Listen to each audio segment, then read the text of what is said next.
இது மகிமை நேரம். கர்த்தரும் இரட்சகருமாய் இருக்கிற இயேசு கிறிஸ்துவின் ஈடிணையற்ற இன்ப நாமத்தினாலே மகிமை டிவி நேயர்களை அன்புடன் வாழ்த்துகிறேன். மகிமை நேர நிகழ்ச்சிக்கு உங்களை அன்புடன் வரவேற்கிறேன். நாம் தொடர்ந்து தேவன் தரும் 7 விதமான மகிழ்ச்சி என்ற தலைப்பின் கீழே தியானித்து வருகிறோம். இன்றைக்கு வசனம் சொல்கிறது, சங்கீதம் 14:7 சீயோனிலிருந்து இஸ்ரவேலுக்கு இரட்சிப்பு வருவதாக, கர்த்தர் தம்முடைய ஜனத்தின் சிறையிருப்பை திருப்பும் போது யாக்கோபுக்கு களிப்பும் இஸ்ரவேலுக்கு மகிழ்ச்சியும் உண்டாகும். இன்றைக்கு 2வது நாளிலே ஆண்டவர் தருகின்ற மகிழ்ச்சி, சிறையிருப்பிலிருந்து கர்த்தர் விடுவித்து நம்மை மகிழ்ச்சியின் பாதையிலே நடத்தி செல்கிறார். சிறையிருப்பு நம்மளுடைய முழு சுதந்திரத்தையும் பறித்து போகிடுகிற நிலைமை, அடிமைத்தனம். ஏதோ ஒரு அடிமைத்தனத்துக்குள்ளே சிக்கி தவித்து கொண்டு அதிலிருந்து வர முடியாத ஒரு நிலைமை.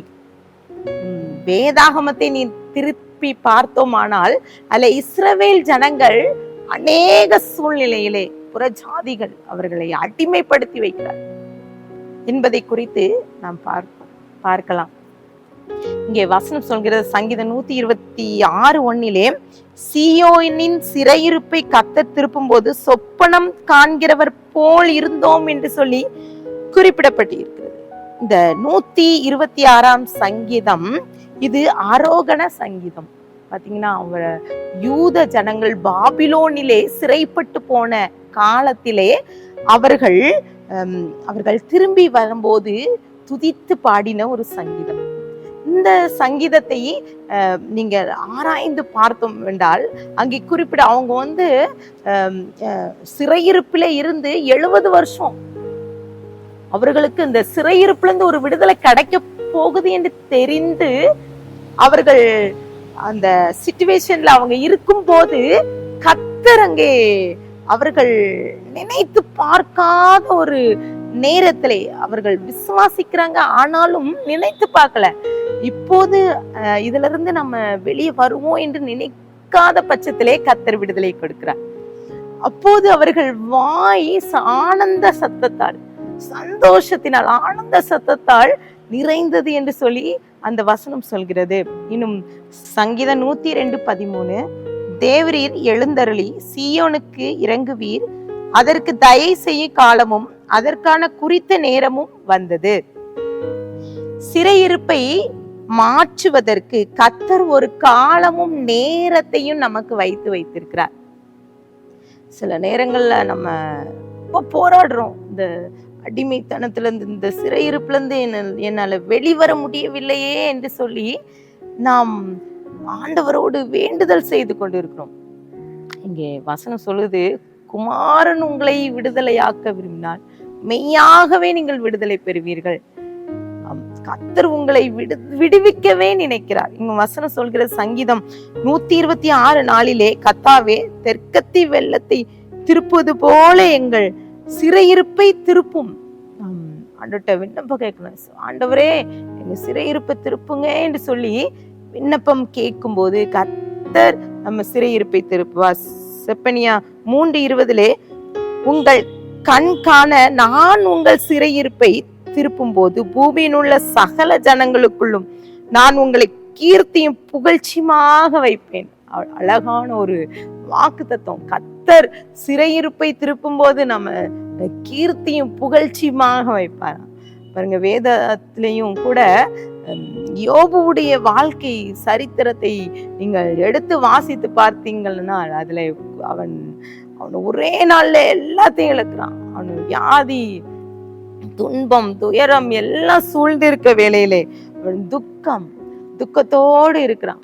ஆனால் அவனுடைய வாழ்க்கையை நீங்க இறுதியிலே பார்க்கும்போது, அவன் தன்னுடைய சிநேகிதருக்காக ஜெபித்த போது அவன் சிறையிருப்பை கர்த்தர் மாற்றினார் என்று குறிப்பிடப்பட்டிருக்கு. யோபு 42:10 யோபு தன் சிநேகிதருக்காக வேண்டுதல் செய்த போது கர்த்தர் அவன் சிறையிருப்பை மாற்றினார்.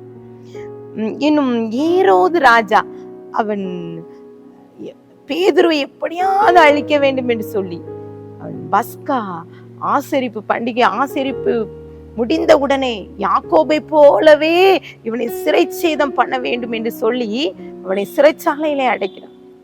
ஆனால் அங்கே சபையார் எல்லாம் கூடி ஜெபித்த போது அங்கே நடந்த ஒரு காரியம், ஒரு தூதன் இறங்கி வந்து பேதுருவை தட்டி எழுப்பி அவனை சிறையிலிருந்து விடுதலை கொடுக்கிறார்.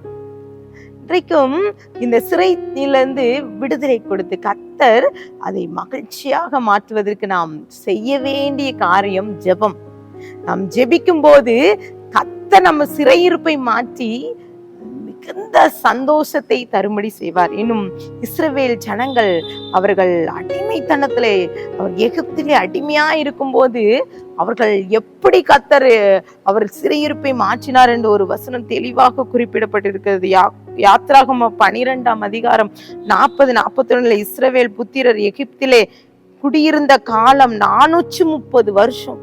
430 வருஷம் முடிந்த அன்றைய தினமே கர்த்தருடைய சேனைகள் எல்லாம் எகிப்து தேசத்திலிருந்து புறப்பட்டது. பாருங்க, கரெக்டா குறிப்பிட்ட காலம் வரும் வரைக்கும் நாம் காத்திருக்க வேண்டும். கர்த்தர் உங்களை இந்த சிறையிருப்புல இருந்து விடுதலையாக்க வல்லவராய் இருக்க. 430 வருஷம் இஸ்ரவேல் ஜனங்கள் காத்திருந்தார்கள். இன்னும் ஏசாயா தீர்க்கதரிசி சொல்கிறார். அவர் சொல்கிறாரு, ஏசாயா 61:1 அந்த 3 வசனங்களை அங்கே வாசித்து பார்த்தீர்கள் என்றால், கர்த்தராகிய தேவனுடைய ஆவியானவர் என்மேல் இருக்கிறார், சிறுமைப்பட்டவர்களுக்கு சுவிசேஷத்தை அறிவிக்க கர்த்தர் எனக்கு அபிஷேகம் பண்ணினார், இருதய நொறுங்குண்டவர்களுக்கு கட்டுதலையும், சிறைப்பட்டவர்களுக்கு விடுதலையையும், கட்டுண்டவர்களுக்கு கட்டவிழ்த்தலையும் கூறவும், கர்த்தருடைய அனுக்கிரக வருஷத்தையும் நம்முடைய தேவன் நீதியை சரிக்கட்டும் நாளையும் கூறவும், துயரப்பட்ட அனைவருக்கும் ஆறுதல் சொல்லவும் என்னை அனுப்பினார் என்று சொல்லி ஏசாயா தீர்க்கதரிசி சொல்கிறார். பாருங்க, சிறைப்பட்டவர்களை விடுதலையாக்க. பாருங்க, அநேகர் இந்த சிறையின் வாழ்க்கையில சிக்கி தவிக்கிறாங்க. அவங்க விடுவிக்கவே கர்த்தர் சில மனிதர்களை வைத்திருக்கிறார். அதற்காக ஜெபிக்கும் போது சில நேரங்கள்ல சிலர் சொல்வது உண்டு, நான் இத்தனை வருஷமா வாடகை வீட்டுல இருக்கேன், எனக்கு ஒரு சொந்த வீடு இல்லை, அடிமையா நாங்க அந்த வீட்டுல இருந்து நாங்க வாழ்க்கையே வேதனையோடு இருக்கிறோம், அப்படி ஒரு அடிமையா இருக்கிறோம்னு சொல்லிட்டு கூட அநேக சொன்னது உண்டு. இன்று கூட இந்த வார்த்தையை கேட்டுக்கொண்டு இருக்கிற நீங்க கூட ஏதோ ஒரு அடிமையில இருக்கலாம். ஒருவேளை மதுபானத்துக்கு அடிமையா இருக்கலாம், இல்ல டிவி சீரியலுக்கு, இல்ல ஏதோ ஒரு காரியத்துக்கு அடிமையா இருந்தா கர்த்தர் இன்றைக்கு அந்த அடிமைத்தனத்துல இருந்து விடுதலை தர நிச்சயமா உங்களுடைய சிறையிருப்பை கர்த்தர் மாற்றுவார். ஆண்டவர்கிட்ட கேட்குமா, ஆண்டவர்கிட்ட ஜெபிக்கும் போது ஆண்டவர் நம்மளுடைய சிறையிருப்பை ஆண்டவர் மாற்றி ஆனந்த மகிழ்ச்சியை தரும்படி செய்வார். கண்களை மூடி ஜெபிப்போம். அன்பின் பிதாவே, இந்த வேலையிலே எங்களோடு பேசியிருக்கீங்க. மீனப்பா, நீங்க இயேசப்பா எங்களுடைய சிறையிருப்பை மாற்றுவீங்க. இயேசப்பா, இந்த நாளிலும் கூட இந்த வார்த்தையை கேட்டுக்கொண்டு இருக்கிற யாராவது கூட வியாதி என்ற சிறையிருப்புல இருக்கலாம் இயேசப்பா. மீனப்பா, ஏதோ பிரச்சனை, வறுமைங்கிற கடன் பாரம் என்ற சிறையிருப்புல இருக்கலாம். இதுல இருந்து கர்த்தர் விடுதலை தந்த ஆனந்த மகிழ்ச்சி காணும்படி செய்யுங்கப்பா. துதிகன மகிமையெல்லாம் உமக்கு ஏறடிக்கிறோம். மீட்பர் மூலம் கேட்கிற பிதாவே, ஆமென்.